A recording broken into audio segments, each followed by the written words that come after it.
우린 여기 함께 살고 있지 않나. 사랑과 순결이 넘쳐 흐르는 이 땅. 안녕하세요. 대한민국의 베일을 파헤치는 방송 대한민국입니다. 지난 시간에는 우리나라 역대 대통령과 주요 정당에 대해서 알아봤습니다.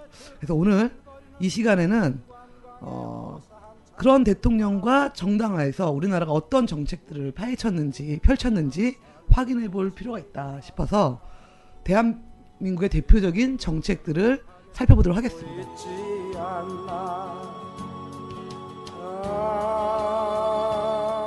그래서 오늘도 대한민국 정치의 전문가 한 분을 모셨습니다. 안녕하세요. 안녕하세요. 네, 잘 지내셨죠? 네, 잘 지냈습니다. 네, 그래서 오늘은 대한민국의 정부 정책을 살펴보도록 하겠습니다. 가장 먼저 사람들이 요즘도 먹고 살기 힘들다고 많이 얘기하지 않습니까? 네. 경제. 우리나라의 경제적 주권은 어떻고 어떤 정책을 펼쳤는지 좀 얘기 좀 해주시죠. 예, 대한민국의 경제 정책이라고 하면 한마디로 이 신자유주의 세계화다. 이렇게 한마디로 정리를 할 수 있을 것 같습니다. 이게 물론 초기부터 그러진 않았죠. 근데 이 김영삼 정부 들어서, 그러니까 90년대 들어서 본격적으로 추진된 게 바로 이 세계화 정책이다. 이렇게 얘기할 수 있는데요. 세계화 정책이라는 게 뭐냐? 이걸 좀 이제 간략하게 얘기하면 그 이창주 상트페테부르크 국제관계학 석좌 교수가 이런 얘기를 했어요. 이름이 참 어렵습니다. 네. 네. 미국이 주도하고 있는 세계화의 핵심 내용은 국제적으로 정치, 경제적 지배에 위치해 있는 강대국들이 가지고 있는 경제, 문화 모델과 제도를 다른 국가들로 하여금 받아들이도록 하는 것이다. 세계화의 주도 세력들이 가지고 있는 막강한 경제 자본과 문화 자본을 자유롭게 침투 이동시켜 해당 국가들의 경제, 사회에 지대한 영향력을 행사하는 국제적 지배 전략이다. 말은 어렵네요. 좀 예. 쉽게 설명해 주시죠. 네, 교수들이 원래 말을 어렵게 좀 합니다. 좀 쉽게 얘기하자면, 쉽게 말해서 강대국들이 자기들의 정치, 경제, 문화를 이 약소국들에게 그대로 받아들이도록 하는 거다. 주입을 하는 거다. 이렇게 이제 설명할 수가 있겠죠. 그렇게 해야 자기들 밑으로 이렇게 편입이 되거든요. 왜냐하면은 그런 이제 모델이 제도가 같아야지 쉽게 편입을 할 수가 있는 거고. 뭐 예를 들면 예전에 그런 일들이 있었죠. 한국의 그 대학교 그 운영 체계가 미국하고 좀 다르잖아요. 학기 그렇죠. 제도라든지 이런 게 달라가지고. 다르죠. 뭐 그래서 심지어는 이제 김영삼 정부 때부터 대학 뭐 개혁 뭐 이런 얘기 나오면서 뭐 학부제로 전환도 하고 학기도 막 바뀌기 시작했어요. 그래서 계절 학기가 강화되고 나중에는 그 원래는 우리가 이제 3월 달부터 학년이 시작되잖아요. 예. 그걸 여름부터 시작하자 뭐 이런 이제 얘기까지 나오기 시작하고. 근데 그런 얘기가 왜 나오는가? 좀 우리 정서에 안 맞는 전통적인 우리 대학 그 제도하고 안 맞는 거를 갑자기 이제 막 얘기가 나오니까 왜 나오는가 했더니 알고 봤더니 미국 대학과 이렇게 연계를 시키려고 한 거예요. 쉽게 말해서 그 대학 시장을 개방하겠다. 이런 좀 장기적인 계획 아래서 하나씩 미국 교육 제도와 일치시켜 나가는 과정이었다. 이런 것들이 폭로되기도 했거든요. 그러니까 이런 식으로 뭐 제도를 쉽게 말해서 이제 미국식으로 다 바꿔야 미국이 쉽게 그 나라를 딱 자기의 이제 하부 시스템으로 만들어 놓을 수 있다. 그게 이제 사실 세계화라는 겁니다. 세계화 이름은 좋죠. 멋있네요. 세계화. 그때 당시에 이제 김영삼 정부가 세계화 얘기를 하니까 텔레비전에서 갑자기 뭐 세계로 나가자 뭐 이런 프로그램들 엄청 나와가지고 막 해외 여행하는 거 보여주고.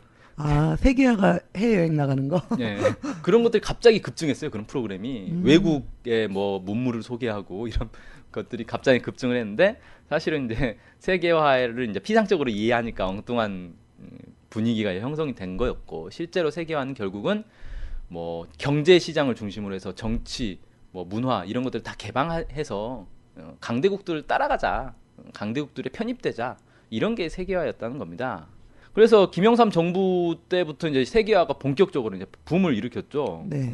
그래서 그 세계 무역기구 WTO라 그러죠. 그다음에 국제통화기금 IMF, 세계은행 WB 뭐 이런 데랑 이제 연계를 이제 쭉 맺게 됐고 WTO 가입하면서 그 문제가 발생했잖아요. 우루과이 라운드라고. 그렇죠. 쌀 수입 개방. 예, 90년대 이 초중반에 이 한국 사회를 뒤흔들었던 그 문제. 쌀 시장 개방 이게 다 여기서 시작된 겁니다.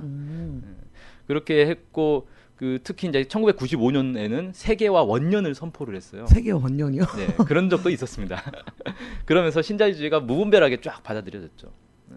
그리고 근데 사실 신자유주의가 이렇게 무분별하게 받아들여지지만 당연히 기존 시스템과 안 맞으니까 저항이 있을 거 아닙니까? 그렇죠. 국민들이 여기에 저항을 했거든요. 안 됐어요. 안 되다 보니까 어떻게 됐느냐? 결국은 97년도에 IMF 사태가 터지면서 강제로 그냥 주입이 다 돼버렸죠. IMF는 우리나라 외환 위기. 그렇죠. 그게 일부러 터진 거라는 거네요. 말씀 듣다 보니까. 아니요.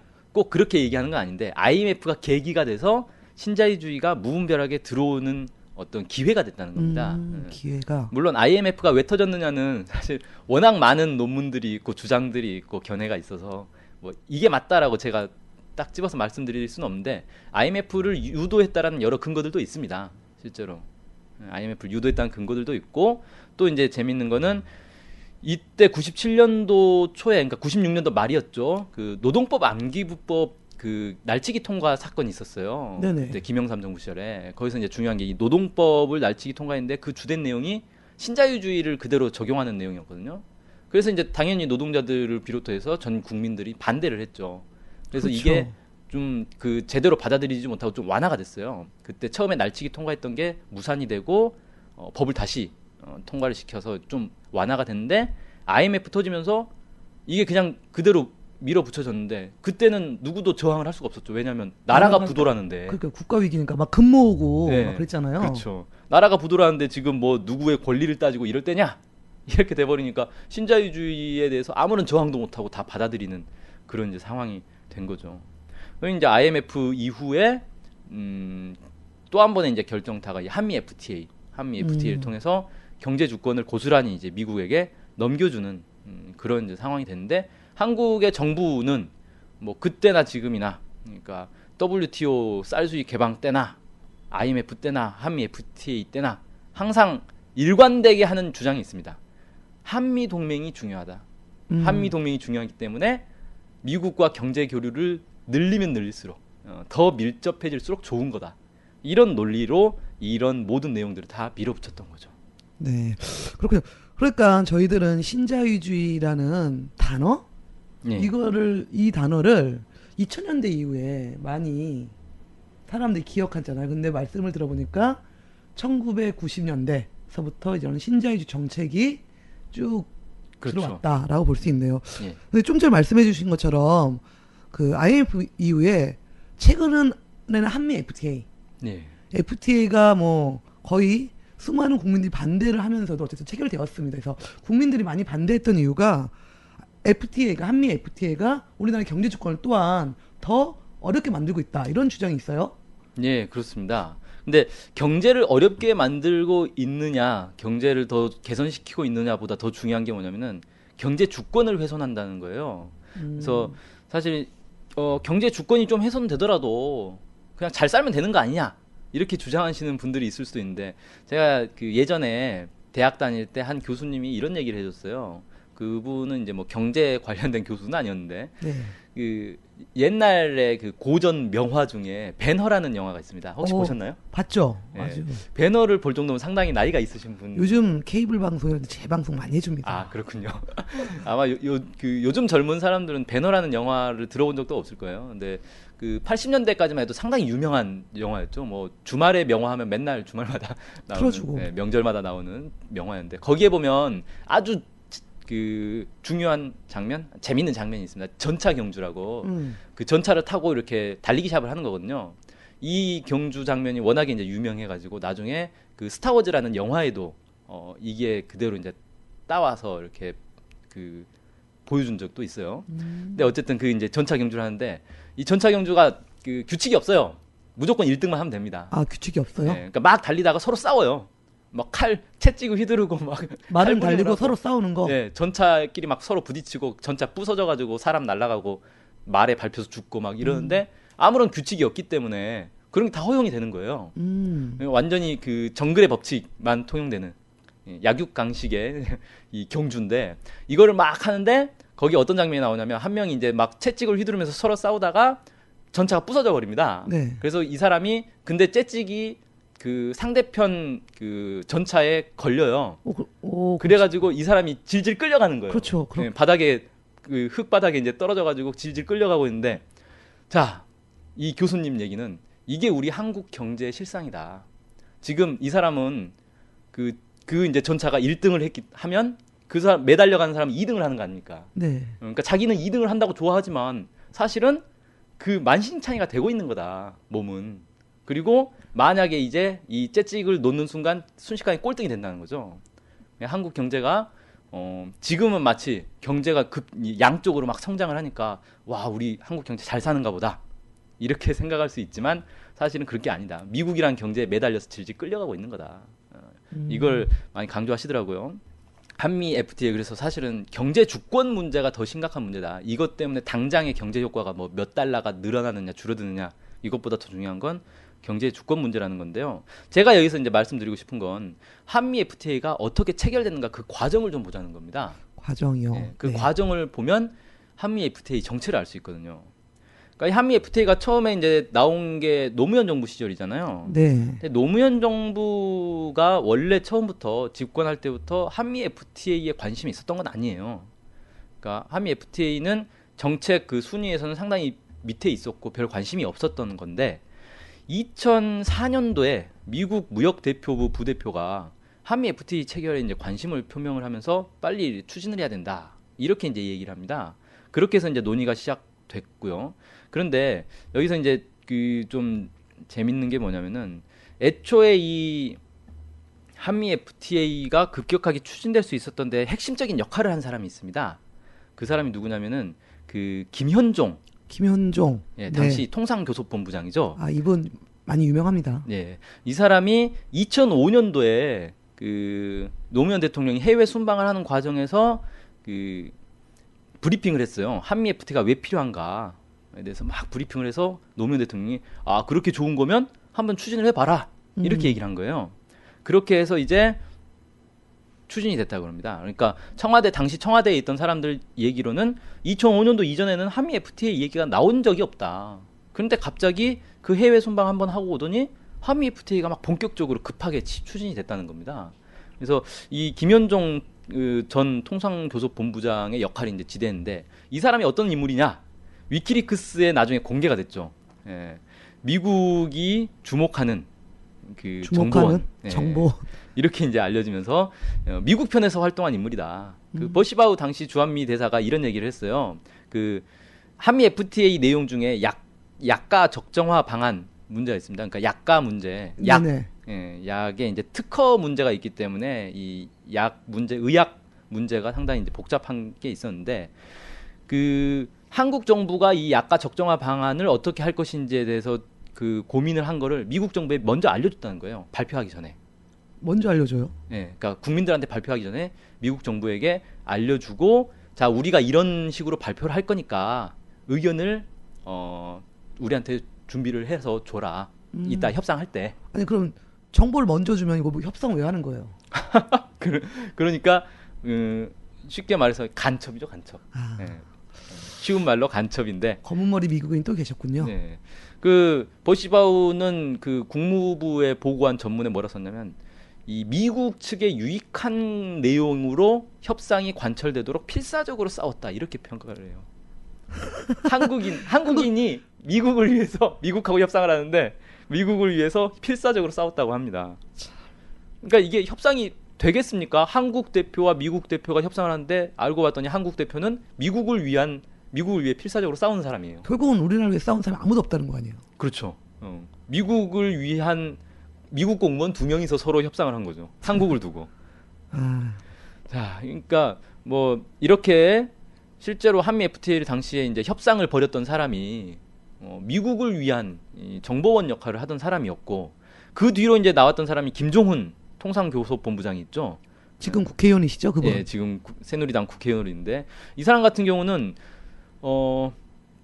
정부에서 한미 FTA를 협상을 할 때 이런 내용 저런 내용을 하라라고 훈령을 내리는 게 있습니다. 대통령 훈령으로 내리는 게 몇 가지가 있었는데, 개성공단 제품도 한미 FTA 포함이 되도록 해라. 그러니까 그러니까 개성공단에서 만들어진 제품이 그 상표 보면은 메이드 인 DPRK로 찍히거든요. 아, 그 북한 예, 상품이 왜냐하면 개성은 북한 지역에 있으니까 그렇죠. 북한 상품인데 이것도 한미 FTA에 포함이 돼서 관세를 낮춰가지고 미국에 수출할 수 있도록 그렇게 하자라고 훈령을 보냈는데 이거를 거부를 해버렸어요.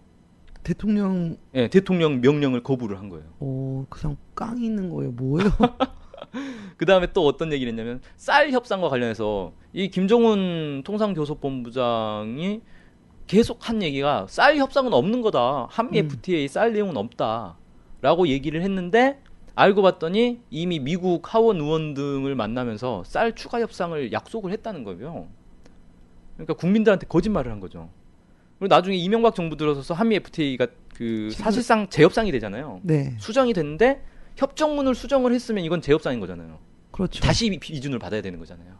그런데 이게 재협상이 아니라 추가협이다. 추가협이다. 예. 그런 식으로 말장난을 하다가 나중에 결국 이제 하도 질타를 받으니까 사과를 하죠. 이런 이제 내용이었다. 근데 이 김종은 대표도 그 통상교섭본부장도 나중에 이제 그 위키리크스에 잘 나오는데 결국은 우리를 위한 우리 한국의 공무원이 아니라 미국의 공무원이었다. 미국을 위해서 일하는 사람이었다. 사실상에 그런 사람이었다는 게 여러 차례 이제 드러납니다. 그래서 결국은 뭐냐, 한미 FTA를 한국과 미국이 서로 자기들의 이익을 위해서 협상을 해가지고 누가 더 유리한 협상안을 만드느냐 이걸 가지고 싸웠어야 되는데 한국 측의 대표라는 사람들은 나오는 사람들마다 다 미국을 위한 사람들만 나왔더라. 그러니까 청와대 내에 다 친미 인사들만 있어가지고 대통령이 뭐라 하든 듣지도 않고 대통령이 뭐 얘기하는 건 듣지도 않고 미국을 위해서만 그냥 협상을 다 해줘 버린 거예요. 그런 식으로 협상이 됐으니 그 결과를 아무리 미사 여구를 붙여가지고 베베 꼬아서 속이려고 해도 그 결과가 뭐겠습니까? 누구를 위한 협상이겠어요. 그게 뻔히 보이는 거죠. 그러니까요. 그래서 한미 FTA 체결되고 이런 과정에서 많은 국민들이 반대를 했다는 거잖아요. 중요한 건. 네. 근데 그거에 대해서 뭐 협정문이 다 영어 원본인데 제가 들은 바로는 국회의원들도 이 영어 원문을 제대로 본 사람이 없다는 거예요. 네. 그리고 뭐 한국 엄청나게 많다 보니까 딱 2명 보셨다고 하더라고요. 그렇죠. 한 분은 지금 진보당 대표 이정희 대표 전 의원 네. 하고 한 분은 누구였는지 기억이 안 그 나는데. 이혜영 한신대 교수라고 있는데 아. 그분 이제 국회의원은 아닌데 그분이 전문을 다 봤다 뭐 이렇게 알려지고 있는데 너무 양이 많다 보니까 사실 그 전문을 다 보지도 못하고 그리고 솔직히 말해서 국회의원들 있잖아요. 네. 제가 그 국회의원들이 좀 이제 내부 사정을 좀 알 수 있는 기회가 있었는데 법이 통과될 때 국회에서 법이 통과될 때 그 법 네. 조항을 꼼꼼하게 다 읽고 이 표결을 하는 국회의원은 거의 없습니다. 맞아요. 그래서 FTA도 통과된 다음에 민주당 의원들이 처음에 이제 노무현 대통령 때 시작했으니까 네. 한나라당 지금 새누리당 의원들이 왜 그러냐, 왜 반대하냐라고 얘기하면서 너네가 한 거 아니냐? 그래 너네가 한 거 아니냐. 근데 그때 이게 노무현 대통령 시절에는 이게 아니었다라고 얘기를 했지만 솔직히 뭐가 바뀌었는지 모른다는 거죠. 그렇죠. 그래서 나중에 이제 뭐 사과를 하고 이러면서 지금 흔히 말하는 독소 조항 문제 그 문제도 상당히 문제가 있는데 의원들이 잘 몰랐다는 거 아니에요. 어찌됐건 그렇죠. 뭐 이제 뭐 국회의원을 탓하는 문제가 아니라 일단은 두 가지 문제가 있는데요. 하나는 협상 중간에 국회의원들한테 협상 내용을 공개를 안 했어요. 그러니까 국회의원이 알 수가 없는 게 있고 협상이 끝나고 나서 전문을 공개를 했는데 국회의원들한테만 공개를 했죠. 공개를 했는데 양이 너무 많다 보니까 다들 안 읽고 그냥 포기했다는 거죠.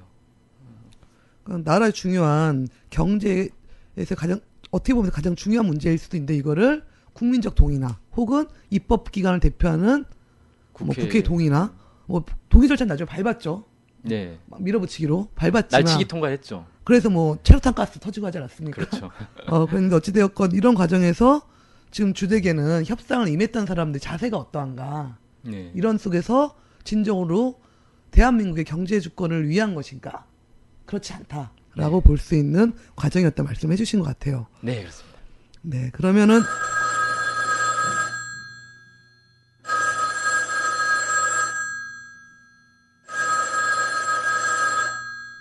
허허, 여기 또 빨갱이들 나와서 떠드네. 아니 지금 한국 경제가 어려운데 미국 경제에 기대서 자동차라도 많이 팔아야지 뭔 소리들 하는 거야. 한미 FTA 그걸 하면 우리가 1년에 1억 6천만 달러 흑자를 본다고 하는데 그 회방 좀 놓지 말라고. 네, FTA 나오면은 이 얘기 말씀 많이 하시거든요. 네. 조금 손해를 보더라도 자동차 좀 많이 팔면 어. 되는 거 아니냐? 그렇죠. 흑자 보지 않느냐. 일리 있는 말처럼 들려요. 많은 분들이 또 이렇게 알고 계시고. 네. 이건 그래서- 어떤가요? 자, 일단 아까 이제 제가 설명한 것 드린 것처럼 당장 달러를 몇 달러 버느냐의 문제가 아니라 우리의 경제 주권이 훼손되는 문제이기 때문에 장기적으로 볼 때 우리에게 어떤 식으로 치명타가 될지 모른다. 이 부분을 좀 강조를 하고 싶고요. 그 다음에 농업을 포기하는 대신 자동차를 많이 팔면 된다라는 논리가 사실은 뭐 한미 FTA뿐만 아니라 그 이전에 역대 정부들이 다 같이 내세웠던 논리예요. 그런데 잘 생각해 보면 농업을 과연 포기하고 우리가 그냥 농산물 중국이나 뭐 이런 데 싸게 그냥 수입해서 먹고 살면 되지라고 할 수 있는 문제일까요? 농업이 과연? 초반에는 가격이 싸지만은 나중에 어떻게 될지 모르죠, 솔직히. 그렇죠. 몇 년 전부터 이 중동 지역에 이 민주화 바람이 막 불어서 무슨 자스민 혁명이 뭐 이런 얘기 많이 나오잖아요. 근데 그 중동 지역의 시위가 왜 벌어졌냐면은 밀값이 폭등을 하는 바람에 그 빵을 먹고 살아야 되는데 그 지역 사람들은 빵 먹고 살지 않습니까? 네. 서민들이 빵을 살 수가 없는 거예요. 돈이 비싸가지고. 그래서 폭동이 일어난 거거든요. 그러니까 지금 당장은 싸니까 수입을 해서 먹고 살지만 이게 가격이 언제 오를지 모르는 거예요. 특히 이 지구 온난화 시대 기상 이변이 많이 일어나고 자연재해가 많이 일어나는데 언제 가격이 오를지 모르지 않습니까? 제가 비슷한 예를 필리핀 예를 좀 들어볼 수가 있는데 필리핀이 원래 열대 지방 아닙니까? 네. 거기가 산모작을 해요. 맞아요. 산모작하고 그 세계 자연문화유산에도 등재된 그 산 비탈을 전부 계단식 논으로 만들어가지고 엄청나게 대규모의 그 농작지를 만들어 놓은 게 있거든요. 필리핀이 원래 쌀을 엄청나게 많이 생산하는 나라입니다. 그런데 이 나라가 우리랑 좀 비슷한 경로를 겪었어요. 농사 지어봐야 그게 돈이 되느냐? 공업을 발전시켜야 된다. 그래가지고 농업 천시 정책을 펼쳤습니다. 천시 정책. 예. 몇 년간 그렇게 쫙 가니까 사람들이 이제 농사를 안 지어요. 도시 가서 그냥 뭐 일해서 먹고 사는 게 훨씬 돈이 많이 버니까. 좀 비슷하네요. 우리나라 대한민국하고 비슷하네요. 네, 그렇죠. 농촌을 떠나고 그 세계 자연문화유산도 사실 그냥 자연문화유산 등재하기 위해서 그냥 유지시켜 놓는 거지 실제로 농사를 거기서 지어가지고 쌀을 먹고 살려고 짓고 있지 않다는 거예요. 농업 이제 논이 쫙 줄어들었습니다. 엄청나게 줄어들다 보니까 결국에는 식량 자급률이 이제 마이너스가 되기 시작했어요. 네. 그 동안에는 이제 당연히 자기들이 산모작을 하니까 쌀이 남아돌 거 아닙니까? 그걸로 먹고 살다가 이제 쌀이 부족해졌어요. 수입을 했죠. 인근의 베트남이나 뭐 태국 이런 데서 이제 싼 값에 수입을 했어요. 그런데 세계적으로 이제 그 작황이 안 좋아지고 자연재해가 많이 일어나고 그러니까 베트남에서 쌀 수출 금지를 해버렸어요. 쌀 이거 함부로 수출하다가 우리가 먹을 게 없어질 수 있다. 이런 거 많이 합니다. 러시아 같은 경우도 그 옥수수인가? 예, 밀 수출 금지 막 이런 거 하거든요. 왜냐하면 러시아가 우리가 이제 흔히 잘 모르지만 그 세계적인 밀 그 수출국이에요. 밀을 엄청나게 생산합니다. 거기가 땅이 워낙 넓으니까. 근데 자연재해가 한번 발생하면 작황이 안 좋아지니까 수출을 다 금지를 시켜버리는 거예요.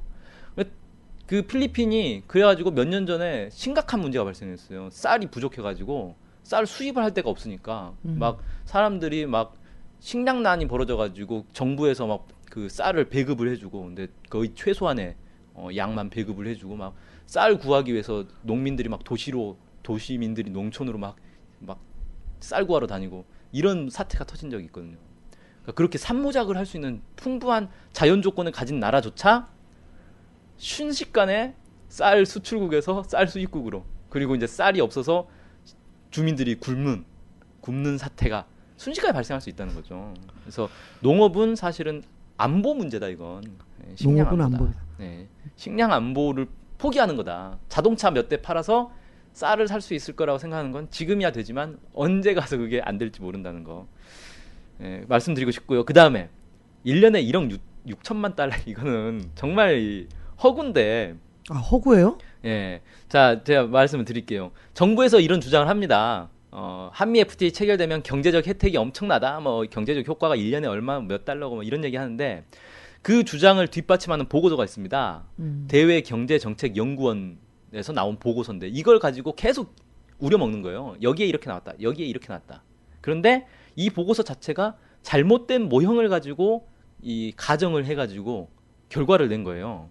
그러니까 이 보고서 자체가 논란이 되게 심합니다. 심지어 조작이라는 얘기까지 나오고 있어요.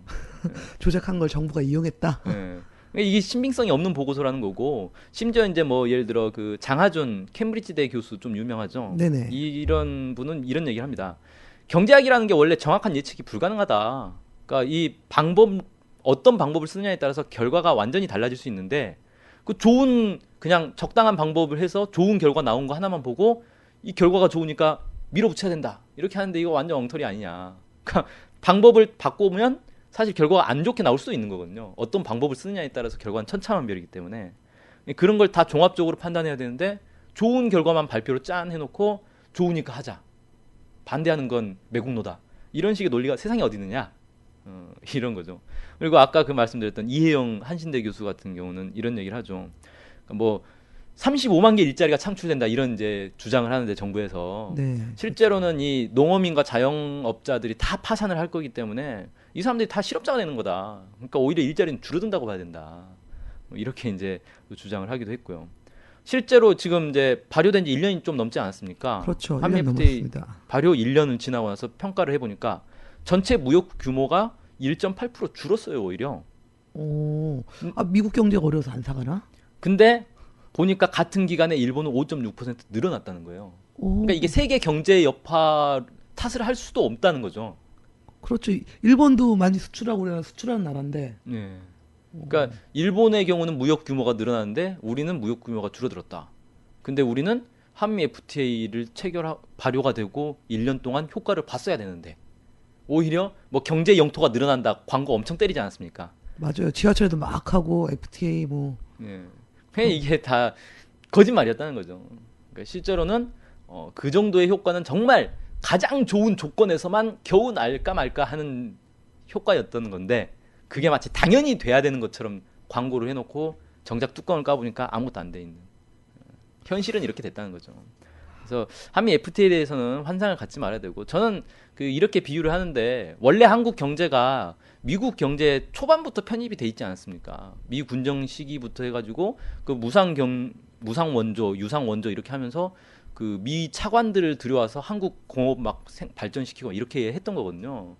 사실은 미국 경제에 상당한 이렇게 편입이 돼 있는 조건이었고, 뭐 흔히 그런 얘기 하지 않습니까? 증권가에서 나온 얘기인데, 미국에서 기침 한번 하면 한국 경제는 뭐 감기 걸린다. 감기 걸린다, 폐렴 걸린다, 뭐 이런 얘기하는데, 실제로 한국의 그 주식 투자 그런 데서 일하시는 분들은 아침마다 하는 일이 전날 미국 증시, 뉴욕 증시 보는 게 일이에요. 왜냐하면 뉴욕 증시에서 어떻게 되느냐에 따라서 한국 증시가 그대로 영향을 받거든요. 그렇게 돼 있는데, 그러니까 과거에 그 비유를 하자면 한국 경제는 미국이 이 야생 멧돼지를 잡아가지고 우리에 넣어놓고 사료를 먹여준 거예요. 네. 그러니까 사료 주니까 좋죠, 먹을 때는. 살도 찌고 네, 살 피둥피둥 찌니까 이 미국이 이제 경제가 어려지니까 IMF 사태를 계기로 해서 돼지를 잡아먹은 겁니다. 잡아먹었어요. 네. 잡아먹고 뼈다귀만 남았는데 한미 FTA를 통해서 뼈다귀 탕을 해먹겠다. 다 우려먹겠다. 네, 다 우려먹겠다 이거거든요. 그래서 사실은 지금 한국 경제는 만신창이가 된 겁니다. 요즘 우리가 많이 경제 뭐 어렵다고 하는데 뭐 멀리 볼 필요도 없고 뭐 FTA 문제 놓고도 어떻게 유추해 볼 수 있겠네요. 그렇죠. 예. 갑자기 그러니까 또 작년 대선 때 FTA를 폐기하려면 팩스 한 장 보내면 폐기된다고 했는데 그런 대통령을 뽑지 못해가지고 아직까지 우리가 폐기를 못하고 있습니다. 안타깝습니다. 네. 그럼 이제 경제 주권을 좀 대표적인, 우리가 어떻게 보면 대표적인 사례만 좀 봤는데, 그 다음은 군사 문제, 군사 주권 문제로 넘어가 보죠. 예. 뭐 군사 주권 하면 아무래도 계속 이야기되는 게 있어요. 전시 작전 통제권 반환 문제. 그렇죠. 일명 작동권이죠. 네. 이 작동권 문제에 대해서 좀 설명을 정확히 듣고 바라봐야 된다. 그래서 작동권이 어떻게 미국 넘어갔고 이런 좀 말씀 좀 해주시죠. 예. 사실 이제 그 전시 작전 통제권이 넘어간 계기는 이승만 정부 때였죠. 한국 전쟁 터지자마자 바로 편지 한 장으로, 그때 메가더 사령관에게 편지 한 장으로 한국군을 지휘해 주시오라고 대전에서 편지를 보내서 그대로 넘어가 버린 거예요. 네. 그러니까 한 나라의 군사 지휘권을 원래 대통령이 군 통수권자라고 하잖아요. 대통령이 마음대로 외국 그 군에게 넘겨줘 버렸는데 국회 비준 절차도 없었고 이런 겁니다. 그러니까 대통령이 자기 마음대로 편지 한 장으로 자기 나라 군대를 통째로 넘겨줘 버린 거죠. 이렇게 해서 넘어간단 말이죠. 그리고 나서 이제 전쟁은 끝났지만 전쟁 그 7월 27일 날 1953년 7월 27일 날 정전협정이 체결되자마자 곧바로 한미 간에 뭘 추진하냐면 한미 상호 방위 조약을 추진을 합니다. 사실은 한미 상호 방위 조약. 예, 네. 정전협정 체결 전부터 상호 방위 조약 논의를 시작을 해요. 그 왜 그러냐면 그때 당시에 이승만 대통령이 반대를 했거든요, 정전협정을. 네. 그래서 뭐 그 방공포로 석방 사건 있지 않습니까? 거제도. 예, 그게 이제 정전협정 체결 못하게 하려고 방해하는 거였어요. 그러니까 미국 입장에서 이게 골치 아프죠. 이 진짜 왜 이러나. 그래가지고 미국 빨리 끝내고 싶은데. 그렇죠. 빨리 정전협정 체결해야 되는 상황인데 막 방해를 하니까. 그래서 달래주기 위해서 한미 상호 방위 조약을 체결해서 우리가 너네를 지켜줄겠다. 그러니까 제발 좀 가만히 좀 있어라. 이렇게 한 겁니다. 그렇게 해서 정전협정 체결 전부터 이미 한미 상호 방위 조약 논의가 됐는데 이게 그 본격적으로 공식적으로 논의된 거는 8월 3일 날. 그러니까 정전협정 체결이 7월 27일이니까 일주일 뒤네요. 예, 딱 일주일 만에 협상이 시작이 돼서 3일 만에 바로 최종안이 나와요. 오. 5일 만에. 속전속결? 네. 그러니까 그 전에 이미 얘기가 다 끝나 있었다는 거죠. 그래서 8월 8일 날 최종안이 나와서 서울에서 가조인을 합니다. 가조인을 하고 이제 정식 서명을 해야 될 거 아니에요. 네. 근데 이게 10월 1일 날 서명을 하고 서명은 했는데 비준서를 또 교환을 못 했어요. 원래 나라끼리 하니까 뭐 예. 국회나 이런 서로 의회 이제 절차 그렇죠. 밟아야 되죠. 왜 이게 오래 걸렸느냐? 이미 가조인 그 최종안 자체 나오는 거면 일주일도 안 걸리고 착착착 됐는데 이게 이승만 대통령이 반대를 했습니다. 또 왜 또 반대요? 원하는 대로 지금 체결하고 있는데. 뭐라고 했냐면 그 6조에서 네. 한미 상호 방위 조약 6조를 보면 본 조약은 무기한으로 유효하다. 어느 당사국이든지 타 당사국에 통고한 후 1년 후에 본 조약을 종지시킬 수 있다. 이렇게 돼 있거든요. 무기한은 유효한데 폐기하려면은 예, 통보하고 1년 1년 지나면 뒤. 폐기가 되는 거다. 뭐 6조가 마음에 안 들었나 보죠. 뭐 그렇죠. 무기한 마음에 안 들었나 봐요. 예, 그러니까 무기한이라는 사실 국가 간의 협정에서 무기한 유효한 협정이라는 건 존재하지 않거든요. 보통 그렇습니다. 이 을사조약 같은 경우가 무기한으로 돼 있죠. 그거는 거의 뭐 일본이 우리나라 먹은 거잖아요. 그렇죠. 그러니까 그런 게 아니면은 사실 무기한이라는 조항은 없는 건데 한미 상호 방위 조항은 무기한으로 유효하다라고 돼 있어요. 근데 이거를 이승만이 이 조항에 불만을 표했습니다. 뭘 불만을 표했냐? 무한정해야 된다. 무한적? 네. 뒤에 붙어 있는 말이 마음에 안 들었군요. 그렇죠. 이게 그 당사국에 통고를 하고 1년 지나면 없어져 버린다는데 이게 말이 안 된다. 이건 무한정 유지돼야 되는 조약이다. 아니 뭐 또 다시 우리나라를 미국에게 갖다 바치시려고 했나? 정말 황당한 상황이죠. 그 미국 같은 경우는 오히려 유효 기간을 둬야 된다라고 주장했어요. 뭐 식품도 아니고 유효기간 두고 뭐 뭡니까 이거? 그 원래 조약은 유효 기간이 있거든요. 그러니까 예를 들어 조약을 체결하면서 뭐 이 조약은 뭐 50년 동안 유효하고 뭐 연장할 수 있다. 뭐 이런 식으로 다 돼 있어요. 그러니까 홍콩도 사실 영국이 딱 따먹었다가 나중에 그 기한이 다 지나니까 중국에게 반환하지 않습니까? 네. 그런 식으로 모든 국가 간의 조약은 유효 기간이 있는 건데 이거는 당연히 미국도 그래서 유효 기간을 두자라고 했어요. 왜냐면은 지금 한미 상호 방위 조약 같은 경우는 필요에 의해서 맺지만 나중에 시간이 지나면 이게 이제 거추장스러워질 수도 있는 거고 불필요해질 수도 있는 거고 상황에 따라서 폐기해야 되는 상황도 있을 수 있는 거고 그렇기 때문에 유효 기간을 두고 기간이 끝나면 연장하고 또 기간 끝나면 또 연장하고 이런 식으로 하는 게 유리하거든요. 어느 나라든지 다 그렇게 합니다. 그렇죠. 그래서 그건 좀 모두에게 다 유리한 거거든요. 양자 모두에게. 그래서 미국은 당연히 그렇게 하자라고 했는데 이승만 대통령은 미국의 발목을 붙잡기 위해서 무한정으로 해야 된다.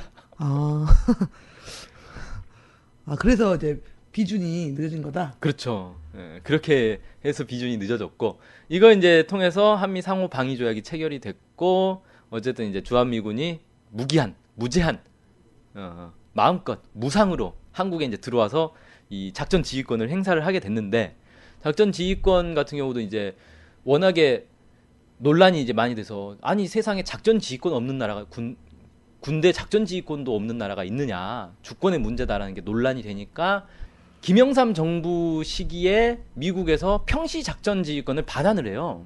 평시 작전지휘권을요. 예. 평시에 작전지휘권이 근데 필요할까? 평시에 이제 군대들 훈련을 해야 되잖아요. 요즘 보니까 일반 뭐 거기 보면은 음. 진짜 사나이에서 군사훈련 그런 거 예. 점호하고. 그렇죠. 그다음에 사실 중요한 게 뭐냐면 군대라는 게 전쟁 날 때 중요한 거 아닙니까? 그렇죠. 그래서 전쟁이 나면 전시 작전 통제권이 미국에게 자동으로 다시 넘어가는데 전쟁인지 아닌지를 판단을 해야 될 거 아니에요. 네. 그걸 미국이 합니다. 미국이. 예. 그래서 미국이 딱 보고 이거는 위기 상황에서 한 걸음 더 나가서 이건 전시 상황. 실제 이제 총알이 날아다녀야 전시 상황인 건 아니거든요. 작전적으로 필요하다 싶으면 저기서 총 쏘려고 하니까 지금부터 전시 상황으로 선포한다. 딱 해버리면 그때부터 자동적으로 작전 지휘권이 미국에게 슉 넘어가게 돼 있는 거죠. 그러니까 사실은 평시 작전권을 한국에게 넘겨줬다고는 하지만 언제든지 미국이 자기들이 가져갈 수 있는 그런 상황으로 만들어놨다. 그런 거고요. 나중에 이제 그 노무현 정부 시기에 작전 통제권을 완전히 전시 작전 통제권까지 반환을 하기로 이렇게 그렇죠. 합의를 하잖아요. 2012년까지 원래 받기로 했단 말이죠. 네. 그런데 이게 안 됐잖아요. 지금 2013년인데. 네. 2015년으로 연기가 됐어요. 네. 연기된 계기가 바로 이명박 대통령 시기에 있었던 이 천안함 사건. 천안함 사건을 계기로 해서 야 이거 당장 전쟁 날지도 모르는데 작전 통제권을 넘겨주니 마느니 이거 안 된다. 계속 가지고 있어 달라. 이렇게 얘기를 했다는 거죠. 이게 사실 정말 웃기는 얘기예요. 이제 책에 보면은 한미 관계의 빛과 그림자라는 책이 있어요. 그 책에 보면 이런 얘기가 나옵니다. 국가 주권의 핵심은 군사 주권이다. 독립국가가 군사 주권을 보유하는 것은 논쟁할 가치가 없는 당위성이다. 미국이 합의대로 군사 주권을 넘겨주겠다는데 위임한 주권자가 안 받겠다고 더 연기해달라고 하는 경우는 역사적으로 유례가 거의 없는 기막힌 사태다. 이렇게 얘기를 했습니다. 그러니까 지금 이제 사실 말이 안 되는 거잖아요. 가지고 있던 사람이 주겠다는데 원래 너네 거니까 줄게라고 하는데 받아야 될 사람이 아니 우리 받기 싫어. 너네가 계속 갖고 있어 좀.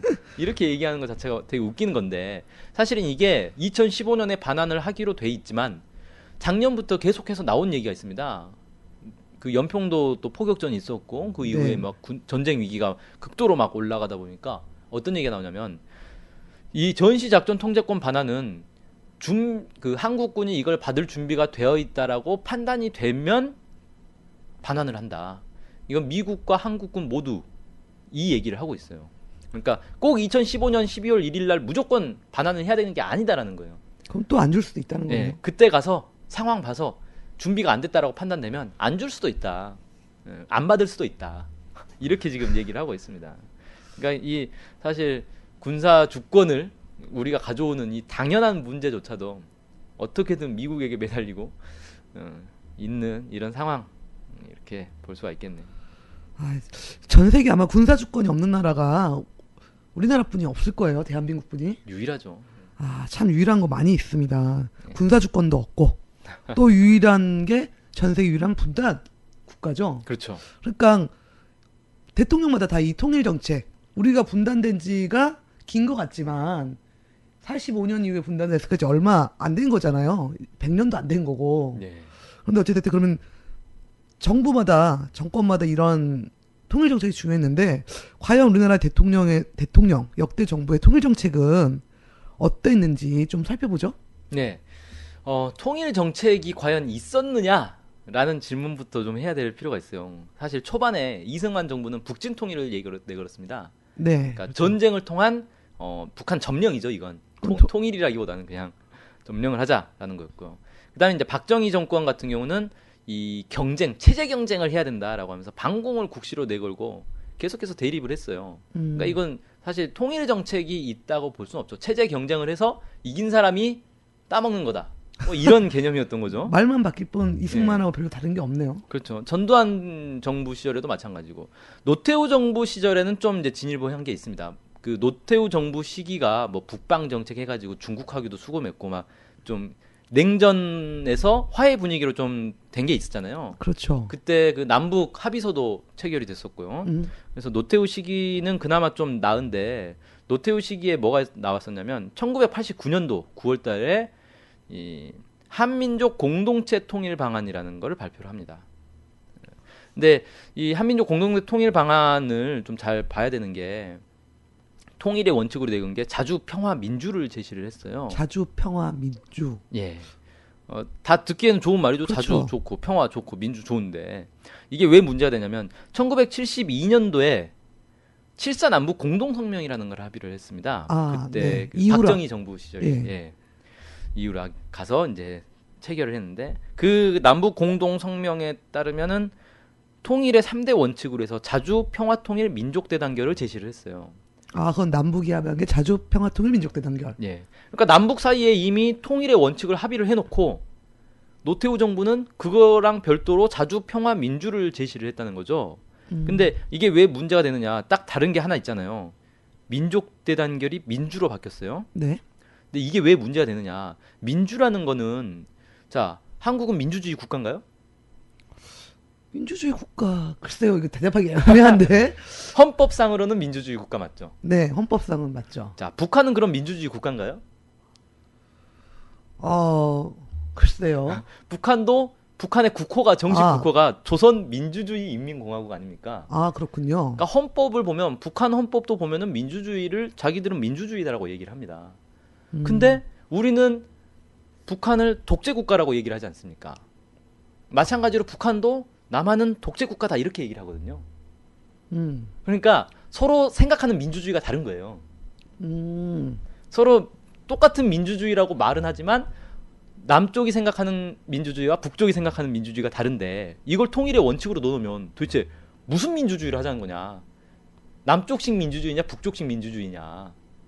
이게 합의가 안 되니까 결국 이건 원칙이 될 수 없는 거죠. 이 자체가 그냥 논란이 돼버리는 거죠. 그래서 민주를 넣었다는 건 사실 통일의 원칙으로는 걸맞지 않고 사실 물론 이제 노태우 정부가 통일의 원칙에 민주를 넣은 이유는 당연히도 북한은 독재 사회니까 자유민주 체제로 통일을 해야 된다는 걸 강조하기 위해서 민주를 넣겠죠. 자기들은 민주주의 국가라고 생각하겠죠. 노태우 정부면 여전히 군부 독재식이 아닙니까? 그런데도 자기들이 민주주의고 자기들 식으로 통일을 해야 된다. 이걸 이제 강조를 한 거예요. 자, 그렇게 됐고 이 한민족 공동체 통일 방안은 사실 이제 한국 정부의 이때부터 공식 통일 방안이 됐습니다. 그래서 한 번도 이게 이제 변한 적이 없고 다만 김대중 정부 시기에 들어와서는 이제 6.15 공동선언이 나오면서 좀 변경이 됐어요. 근데 공식적으로 한민족 공동체 통일 방안을 폐기한 적은 없습니다. 폐기한 적은 없나요? 네. 그러면은 예를 들면 역대 그럼 통일 방안이 없었던 그러니까 네. 통일 정책을 내놓지 않았던 뭐 어떻게 노무현 대통령 딱히 통일 정책이라고 표현되기 어렵잖아요. 네. 그러면은 한민족 공동체 통일 방안에 입각해서 통일을 할 수밖에 없네요. 이게 우리 공식 통일 방안, 통일 정책이라고 볼 수 있는 건가요? 자, 그걸 이제부터 이제 좀 설명을 드려야 되는데 어쨌든 그 김영삼 대통령도 1994년도에 한민족 공동체 통일 방안을 얘기했고 다 그 한민족 공동체 통일 방안을 얘기를 했는데 이 통일의 원칙은 이제 아까 살펴본 거고요. 예. 그래서 구체적으로 통일을 어떻게 하자는 거냐. 구체적인 방도가 나와야 될 거 아닙니까? 그렇죠. 자, 여기서 나오는 게 바로 남북 연합제예요. 연합제. 예. 그래서 남북 연합을 하자라는 건데 이 연합이라는 게 국가 연합이라는 게 흔히 이제 유럽 연합을 생각하면 되죠. 네네. 예. 유럽 연합처럼 그 연합 정부가 있고 연합 정부에 가입을 하는 거예요. 그래서 한국 정부가 가입하고 북한 정부가 가입하고 이런 식으로 그렇게 되는데 이 연합은 유럽 연합은 하나의 국가인가요? 하나의 국가라고 볼 수 없죠. 그렇죠. 유엔에 유럽 연합이 가입해 있는 게 아니라 그렇죠. 유럽에 있는 여러 나라들이 따로따로 가입해 있잖아요. 그렇죠. 하나의 공동체? 그렇죠. 공동체 같은 거죠. 사실 아세안도 국가 연합이에요.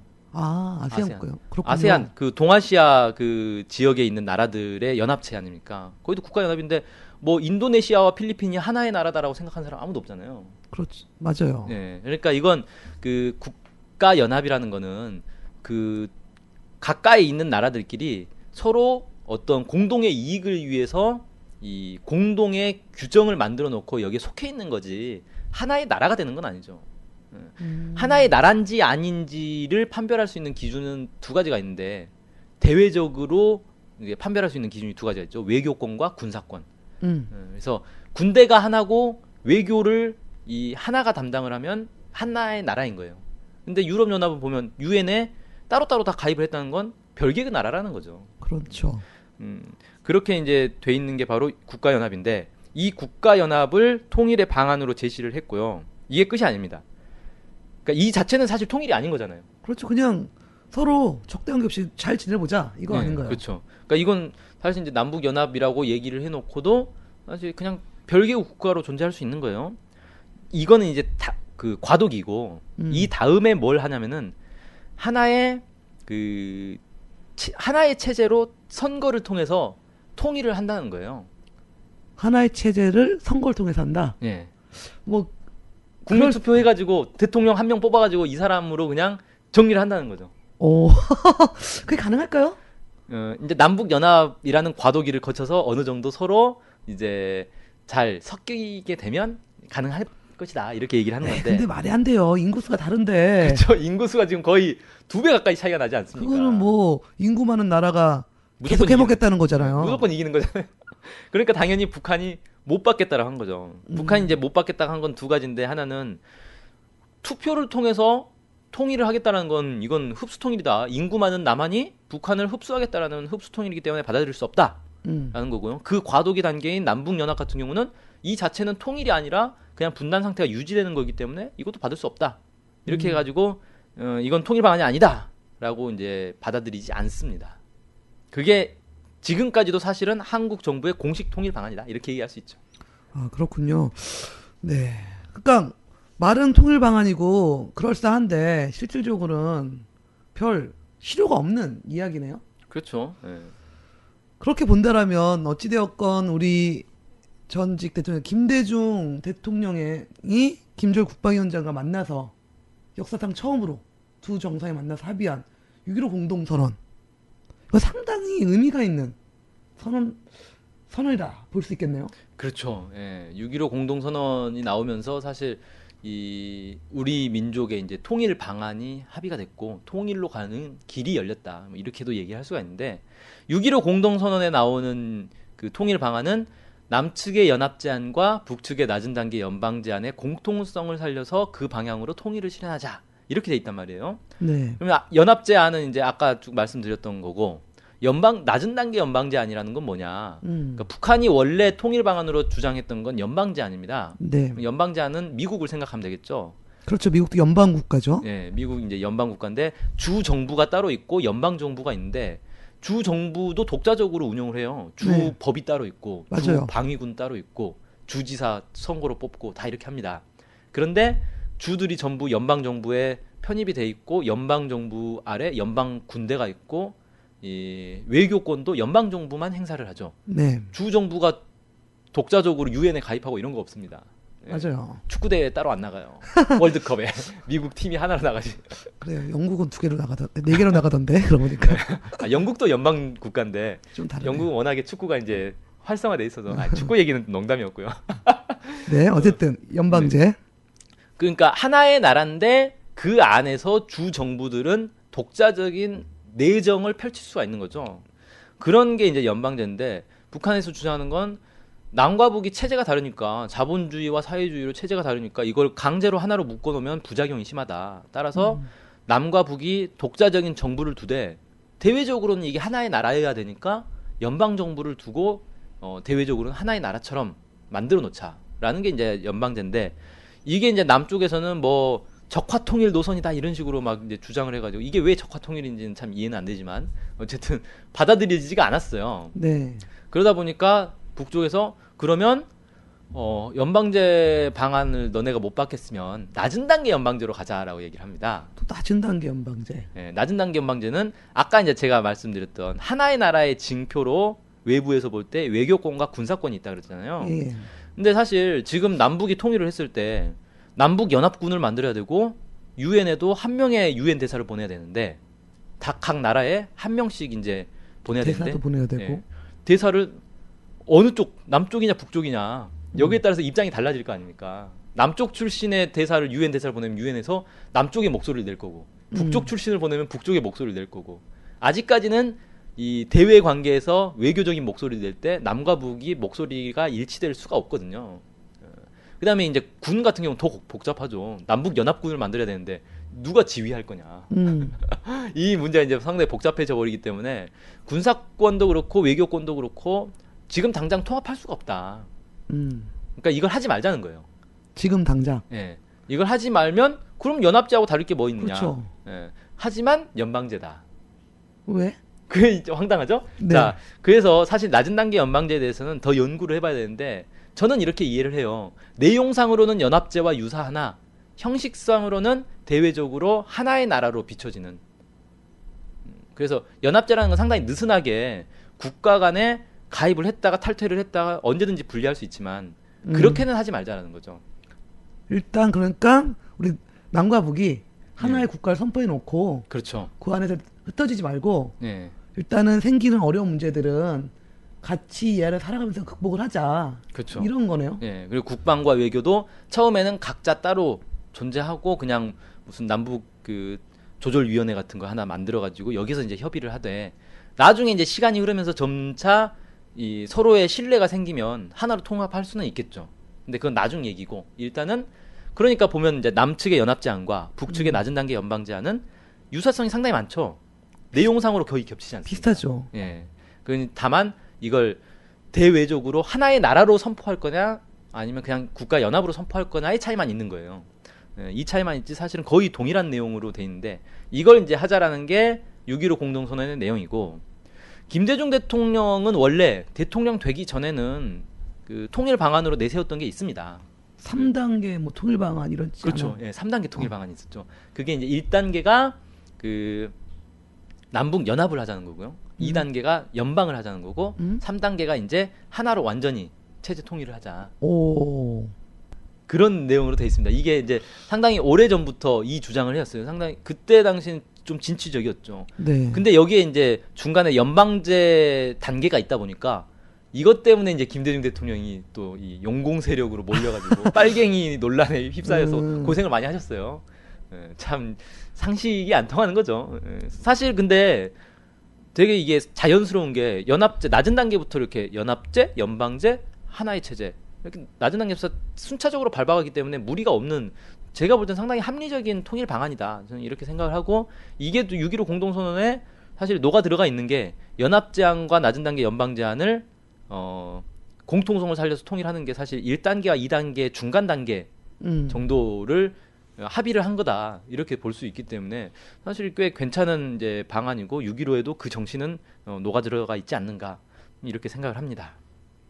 네. 어찌됐건 통일 방안이 그동안은 계속 남쪽이 뭐 주장을 했어도 혹은 북이 주장을 했어도 서로 무시하다가 그러니까 방안 자체를 합의했다는 게 그러니까 통일을 만들자 통일의 길로 가자 그러면서의 이정표 같은 거를 나침반을 공동 가졌다는 거잖아요. 이 통일 방안 합의했다는 게. 네. 그래서 상당히 좀 의미가 있고 그래서 6.15 이후에 많은 분들이 정말 이제 통일된 것 같아. 많이 오고 가고. 금방 통일될 줄 알았죠. 그렇죠. 막 그랬던 게 벌써 13년 전입니다. 와.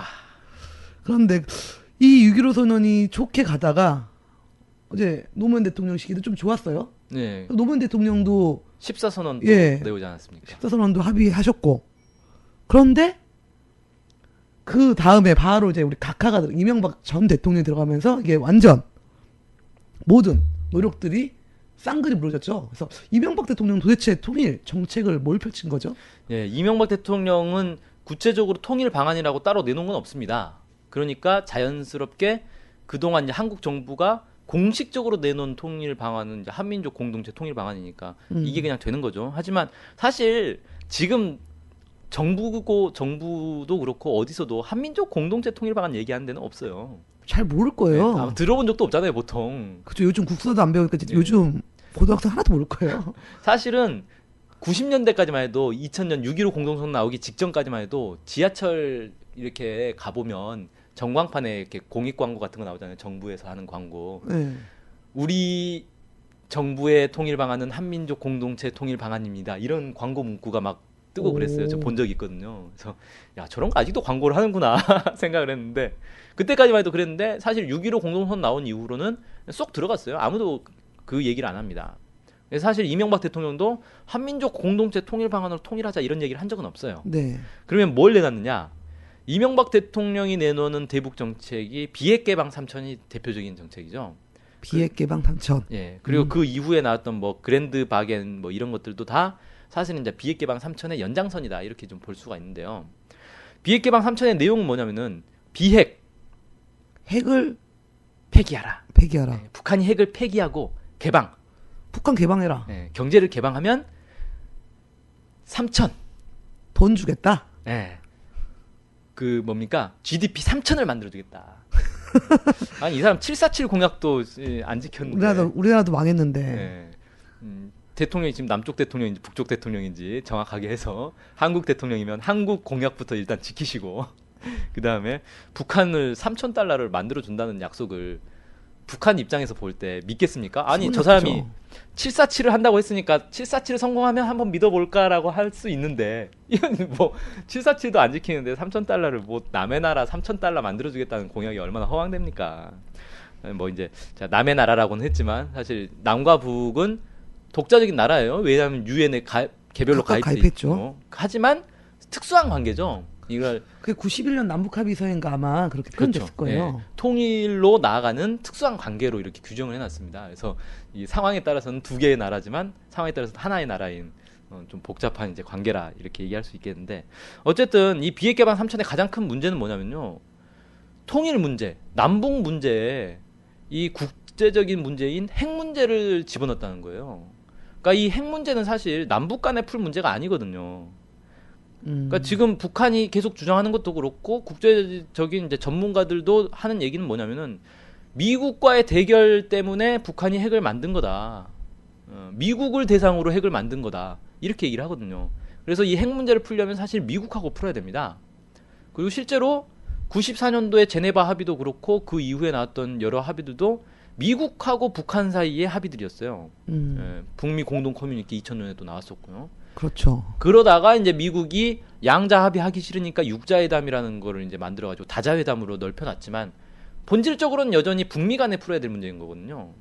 근데 북미 간에 풀어야 될 이 핵 문제를 대북 정책에 딱 집어넣어 버리니까 북미 간의 문제가 안 풀리면 남북 간의 문제도 안 풀리는 상황이 돼버린 거죠. 거기다가 이제 더 골치 아픈 건 개방이라는 걸 논하는데 북한에게 있어서 경제 개방이란 곧 체제 개방을 얘기하는 거예요. 사회주의를 포기하고 자본주의로 가라. 그러니까 어느 나라든지 사회주의 사회에 대해서 개방이라는 표현을 쓰는 건 그거 아닙니까? 중국도 개혁 개방하면서 경제 제도가 거의 자본주의화가 된 거 아니에요? 그렇죠.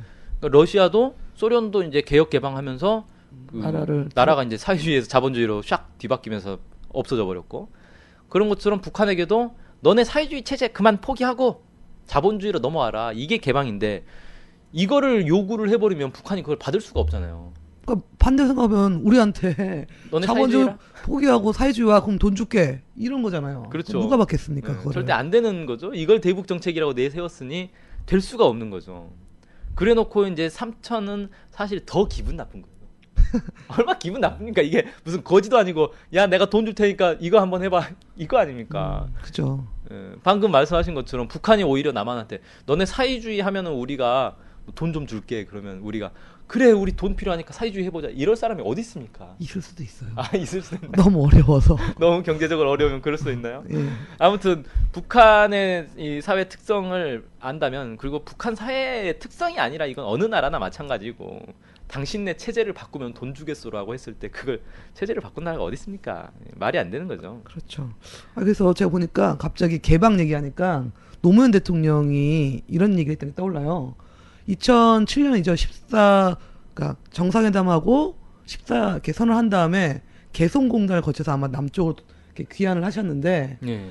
개성공단 들렸다 오면서 인터뷰를 하시면서 뭐라고 했냐면 노무현 대통령이 자신은 개혁 개방이라는 단어가 좋아서 썼는데 북에 가서 사람들 만나고 보니까 내 말에 내가 아무리 좋아도 북쪽 입장에서는 그게 좋게 안 들리더라. 그래서 앞으로 이런 말을 안 써야겠다라고 얘기하셨던 게 떠올라요. 그렇죠. 그게 어떻게 보면은 노무현 대통령이 정확히 북에 대한 사회를 뭐 이해까지 안 됐어도 북이 뭘 개혁 개방이라는 단어 속에 무엇이 담겨져 있는지 북이 뭘 민감해하는지 이걸 정확히 보신 것 같아요. 그래서 개혁 개방이라는 단어가 좋을 수도 있지만 이것이 어떤 나라 아니면 어떤 특성에 맞게 써줘야 된다. 그리고 사회주의 국가가 개혁 개방해서 결국은 뭐 잘된 나라가 없더라. 이게 또 역사적 교훈이기도 하고 그래서 이명박 대통령은 완전히 달을 짚어도 헛달을 완전히 짚었다라고 볼 수 있을 것 같고요. 이제 좀 취임 100일 넘어서 취임 초반서부터 많이 힘들어하신 우리 박근혜 대통령의 대북 정책은 어떨까요? 예. 박근혜 대통령 대북 정책은 사실 이명박 정부에서 별로 변한 건 없다. 이렇게 일단 말씀드리고 싶고요. 그 신뢰 프로세스. 한반도 신뢰 프로세스죠. 예, 이걸 이제 공식 대북 정책으로 내걸고 있는데 이게 비핵 개방 3천하고 사실 별 차이가 없어요. 북한이 비핵화에 나서야 이 서로 신뢰를 쌓은 다음에 뭐 경제 지원도 하고 이렇게 하겠다는 건데 그럼 사실 비핵 개방 3천하고 똑같은 거 아닙니까? 그러니까 결국은 여기도 핵 문제를 남북 관계에 자꾸 집어넣어 버리니까 풀릴 수 없는 문제가 돼버린 거다. 뭐 이렇게 좀 얘기를 드리고 싶고요. 다행히도 이제 일단 그 박근혜 대통령이 집권하자마자 개성공단이 지금 문을 닫을 처지가 되지 않았습니까? 그렇죠. 이명박 대통령 집권하고 첫 해에 금강산 관광이 닫혔고 박근혜 대통령 집권하고 첫 해에 개성공단이 지금 일단은 가동 중단 상태 있고 언제 폐쇄되느냐 뭐 초입기에 들어가 있는 상태인데 이렇게 된 건 결국 뭐 대화를 통한 어떤 남북 간의 화해와 협력을 통해서 통일로 나아가는 그런 정책이 아니라 그 뭡니까? 핵 문제를 딱 빌미로 잡고 북한을 길들이겠다. 북한 너네 우리 말 잘 안 듣는데 너 한번 버릇을 고쳐놓겠어. 딱 이 생각인 거거든요. 이렇게 해가지고는 될 일이 없다. 예, 통일은커녕 남북 간에 전쟁이나 안 나면 다행인 상황이다.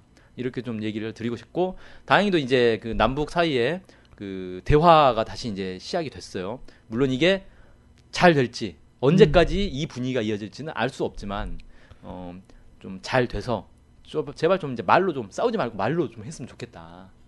근데 괜히 말로 해야 되는데 옆에서 이렇게 험한 말로 싸움이라는 게 처음부터 길 가는 사람 주먹으로 갑자기 때리지 않잖아요. 그렇죠. 그건 정신 이상자고 처음에는 시비가 붙죠 말로. 야, 왜 쳐다봐? 왜 기분 나쁘게 쳐다봐? 뭐 이런 걸로 괜히 싸움 붙어서 험한 말이 오고 가다가 결국엔 주먹이 나가는 거거든요. 근데 보면은 가끔씩 북한에 대해서 험한 말을 하시는 분들이 있어요. 정부나 언론이나 이런데 이런 사람 제발 좀 조용히 좀 하고 있었으면 좋겠다. 그냥 조용히 있고 좋은 얘기를 해줘도 대화가 될까 말까 한 상황에서 꼭 그런 얘기를 해가지고 죄를 뿌리는데 안 그랬으면 좋겠다. 이렇게 얘기를 드리고 싶습니다. 네, 그래서 어쨌든 다시 시작된 남북 이런 당국자회담 이런 게 좀 잘 진행됐으면 좋겠고요.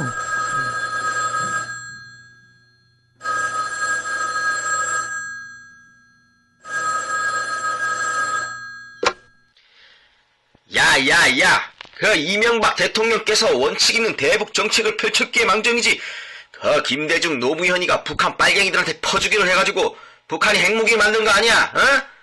북한이 핵무기 믿고 천안함도 부시고 연평도도 때리고 했지만 이명박 대통령이 얼마나 든든하게 우리 영토를 지켰는데 그런 소리를 해.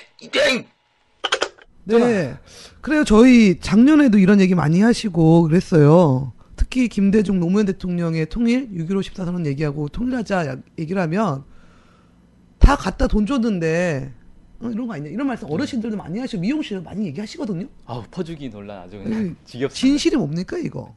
자, 제일 황당한 주장은 그거였죠. 북한에서 인공위성 발사했을 때 아니 그 김대중 노무현 정부 시절에 쌀을 퍼줘가지고 그걸로 인공위성을 쏜 거다. 자, 쌀이 인공위성 낸 날 필요했나? 기적이 일어났습니다. 근데 그 쌀을 준 우리는 왜 인공위성을 못 쏘냐 이거예요. 아, 우린 빚는데 기술이 이게 약한가 봐요. 너무 논리적으로 말이 안 되잖아요. 우리가 돈을 줬더니 그걸로 인공위성을 쏘더라. 그러면 그 돈을 줬던 우리는 정작 왜 인공위성을 못 쏘느냐. 돈만 있으면 인공위성 쏘는 건 줄 알아요.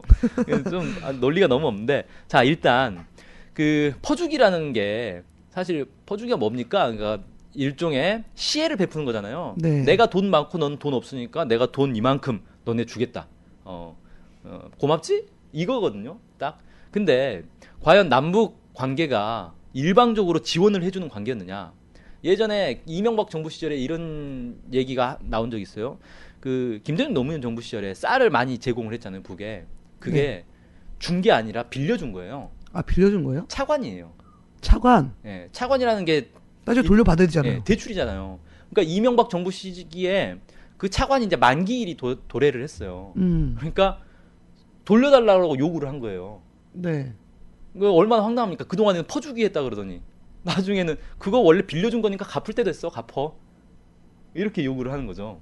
말이 안 맞네. 그러니까 애초에 처음부터 아니 이건 퍼주기가 아니라 빌려준 거니까 나중에 갚을 때 되면 우리가 갚으면 되는 문제다. 뭐 복잡할 거 없다. 이렇게 얘기를 했으면 모르겠는데 욕할 건 다 욕해놓고 이제 와서 아니 실은 너네 갚아야 되는 거였어 그거. 빨리 갚어. 그러니까 이미 그때는 남북 관계가 완전히 파탄 날대로 났기 때문에 북에서 말도 안 되는 소리 하지 말아라. 너네한테 못 주겠다 이렇게 딱 막아버린 거거든요.